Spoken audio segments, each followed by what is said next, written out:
प्यारे बच्चों, आज हम पढ़ेंगे 8th क्लास की हिंदी की वर्कशीट नंबर 17 जो बस की यात्रा का तीसरा भाग है। तो इंजन सचमुच स्टार्ट हो गया। इंजन इन्होंने किसको बोला है? बस को। ऐसा जैसे सारी बस ही इंजन है, हम इंजन के भीतर बैठे हैं। तो लेखक को ऐसा लग रहा था कि भी बस इंजन है और वो इंजन के भीतर बैठे हैं, क्योंकि उसमें जो कांच थे, क्योंकि बस की हालत बहुत ज़्यादा ख़राब थी फिर भी वो चलती थी, तो उसमें कांच जो थे बहुत कम ही बचे थे। जो बचे थे उनसे हमें बचना था। तो हम फ़ौरन खिड़की से दूर सरक गए। इंजन चल रहा था, हमें लग रहा था कि हमारी सीट के नीचे इंजन है।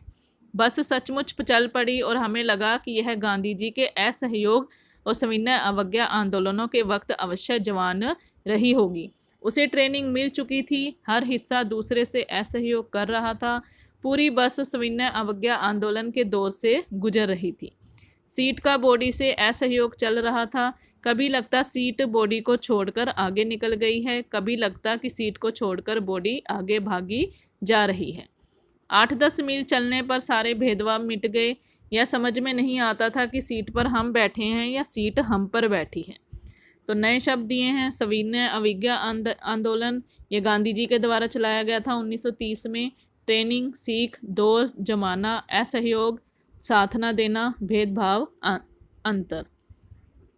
तो अब गद्यांश के आधार पर निम्नलिखित प्रश्नों के उत्तर दीजिए।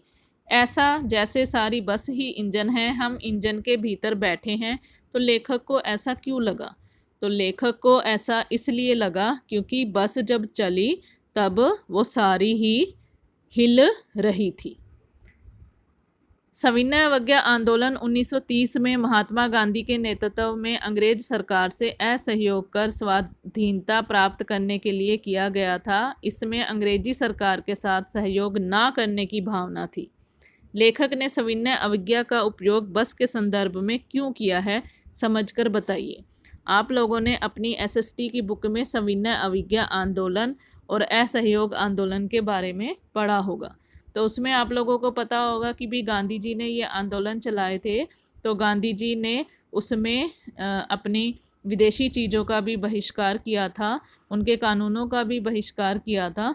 तो यही वो लेखक भी कहना चाहता है। सविनय अवज्ञा का प्रयोग उसने इसलिए किया है कि उसका जो बस का हर एक हिस्सा है वो दूसरों से असहयोग कर रहा है, यानी साथ नहीं दे रहा है। बस का हर हिस्सा दूसरे से असहयोग कर रहा है। सीट का बॉडी से असहयोग चल रहा था। उनको लगता कभी सीट बॉडी को छोड़कर आगे निकल गई। तो आप बस इतना ही लिख सकते हैं। प्रस्तुत गद्यांश में बहुत से अंग्रेजी शब्द हैं, कोई 4 शब्द ढूंढकर लिखिए।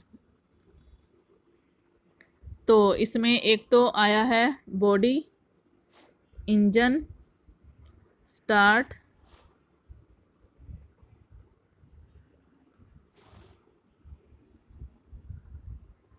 और सीट।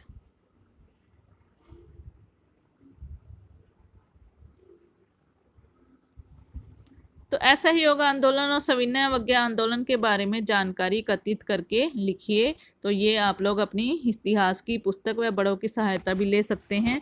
तो जैसा कि मैं अभी बता चुकी हूँ कि भी सविनय अवज्ञा आंदोलन और असहयोग आंदोलन ये गांधी जी द्वारा चलाया गया था 1930 ईस्वी में, और उन्होंने विदेशी वस्तुओं का बहिष्कार किया था। हिंसा नहीं करना, इन पर भी उन्होंने बोला था, और वो चाहते थे कि भी ये हमारे गुलाम बन के रहें। तो इन जैसे कानूनों को भी उन्होंने बहिष्कार किया था।